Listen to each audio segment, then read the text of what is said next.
ciel sans nuages.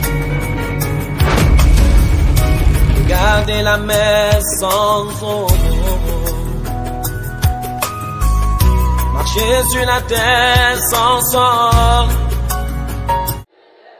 Il y a des choses que tu reçois, même dans ta faiblesse. C'est Dieu qui permet ça pour glorifier son nom. Oui. Mais les hommes avec leurs yeux, oh, la maman là, toi aussi, le vieux là, 100 ans, c'est comment? Je veux dire à quelqu'un, quand Dieu t'a choisi, toi accepte le choix de Dieu.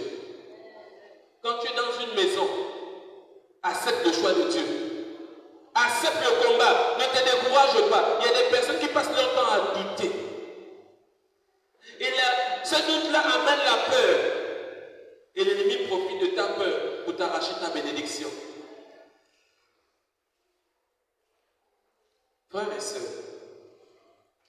est-ce que tu as déjà vu Dieu dire quelque chose ou faire quelque chose que ça ne réussit pas? Nous avons un cas, le cas de Daniel. Il adorait Dieu comme nous. Il aimait le Seigneur comme nous.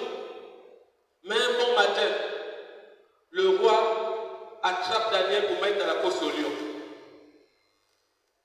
C'est en ce moment-là qu'on sent si quelqu'un est chrétien ou pas. C'est quand ça ne va pas dans ta vie. C'est là où on sent que tu es chrétien ou pas. Il y a des gens qui sont chrétiens quand tout va bien. Nous écoutons les cantiques, là, papa, tout va bien dans la maison. Les choses avancent, il y a un bon salaire, le frigo est plein. Là, on est chrétien.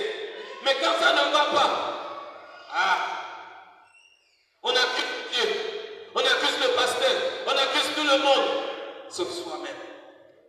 Mais Daniel, il n'a rien fait. Mais on lui prend. Il est conscient que Dieu voit qu'on est en train de lui soulever.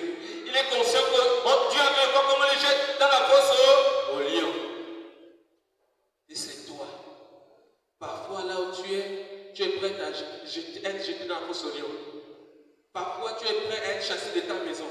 Parfois tu es prêt à être chassé du travail. Parfois tu es prêt à être repudié. Parfois tu es prêt à subir quelque chose. Mais ce matin, Dieu te dit quelque chose. Quel que soit ce qui arrive, ne doute pas. Daniel dans la fosse au lion, il avait devant lui les lions, affamés. Quel langage? Si tu parles en langue, le lion ne comprend pas. Si tu prophétises, le lion ne comprend pas. Le lion veut te manger. Les ennemis de Daniel ont comploté, ont tout fait pour que Daniel se retrouve dans un endroit où il ne peut plus sortir. Parfois, ça t'arrive. Parfois, ça arrive aux chrétiens.